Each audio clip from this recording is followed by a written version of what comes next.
this is, of course, a wonderful possibility and a wonderful opportunity for all of us as a community, and I would say statewide as well. We're really hoping to draw people from across the state and even beyond, and the reason is that we have this double heritage here.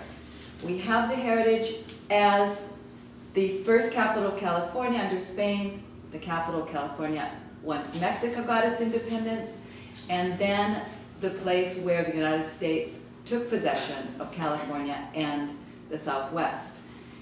Some of our buildings that we will actually be using for this event, which is multiple venues in a 4-block area of downtown Monterey, are absolutely pivotal in that history. So imagine the opportunity of being able to stroll through those buildings in and out at your leisure, but to see inside them what has never quite been configured there before and will be configured for this event exclusively. And so my delightful job has been considering a room like this one, the sala at Stevenson House where we are now, or the living room at the wonderful Thomas Oliver Larkin House, our first and only consul to Mexico, or the magnificent National Trust property, Cooper Malera Adobe, which will offer us 3 venue spaces, and figuring out what is appropriate and interesting and exciting for each of those rooms. As it's turned out, people who come to this event will be doing self-guided walking tours with the aid of a brochure that we'll provide.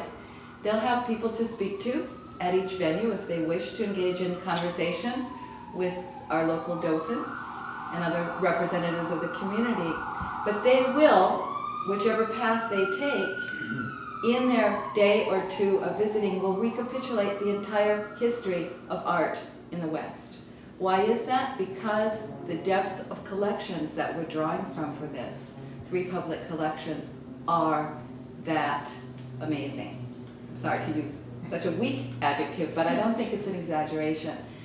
As curator, when I look at the lists that have been provided for me, I haven't done a count, but it's somewhere between 800 and 900 works that are available. So of course, in one small, maybe we'll bring out and recombine. Not everything will come out of storage. Some things are visible, but they'll be more visible because they'll be in a very different configuration of work.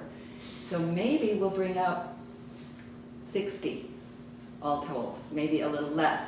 We'll also have a kind of second tier of buildings that have permanent collections on display that are very relevant to us. So people will be touring our 8 venues, 4 more that are in this immediate area, and we'll also, of course, be reminding people there's so many more architectural riches, cultural riches that they would have access to in this weekend. Shall I just say a little bit what the specific installations will be? Actually, before you do that, let me just mention all of the venues, just so everyone has that, and I know there is information in the packet that's going to be available to you.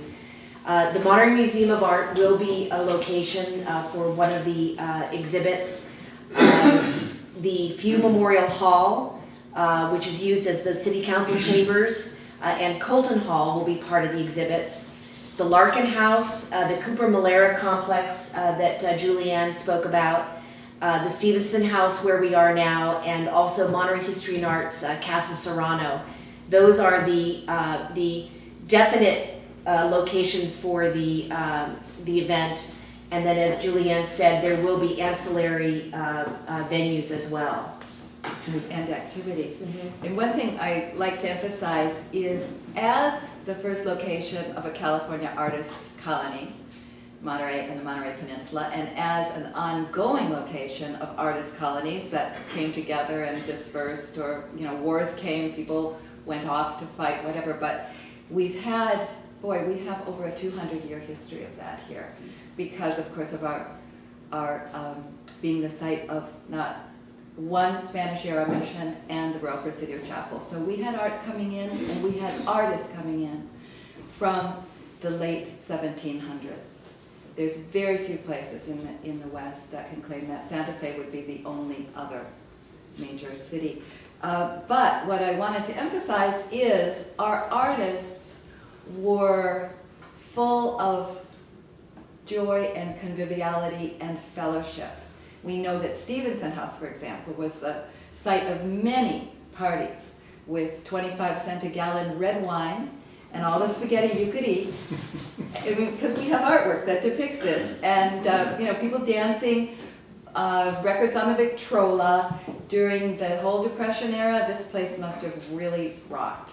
Before that, Charles Rowell Peters built a lovely house on a hill just the other side of downtown Monterey, which was where he was the only inhabitant, he and his family, and invited all the major artists from San Francisco to come weekend after weekend.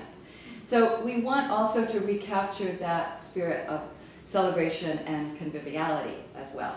And I have every confidence that we'll do that as a 200-year center of hospitality on the West Coast.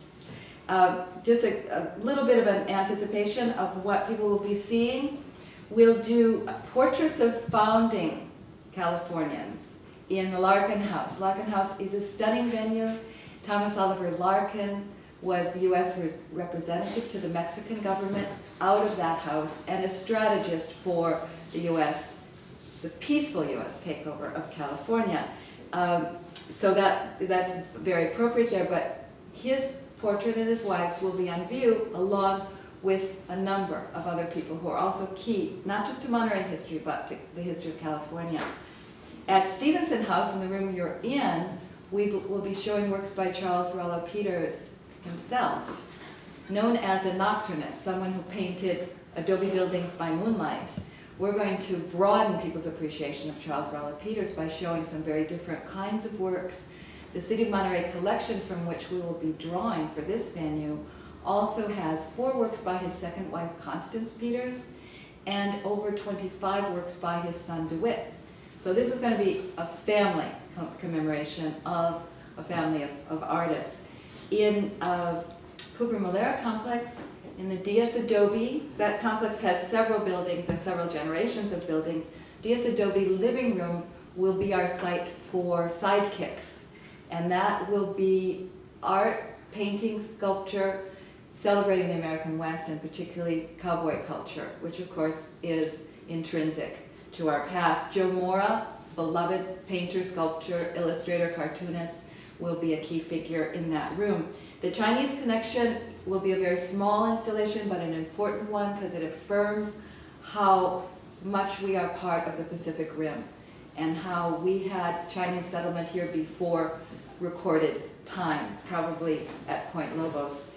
Artist Studio will be a place where you can kick back, chat with people, take a rest, have a seat as you're doing your walk, and we hope to really recreate an atmosphere of the Artist Studio as we display paintings of our local buildings that were artist studios. Masterpieces of Monterey master painters will be the installation at the Monterey Museum of Art, chosen by its director, Michael Whittington. And if you want to just select out the biggest names in the City of Monterey collection, that's where you'll go to see them. But you'll be seeing other examples of their work and other examples of their friends and artistic colleagues at all the other venues as well.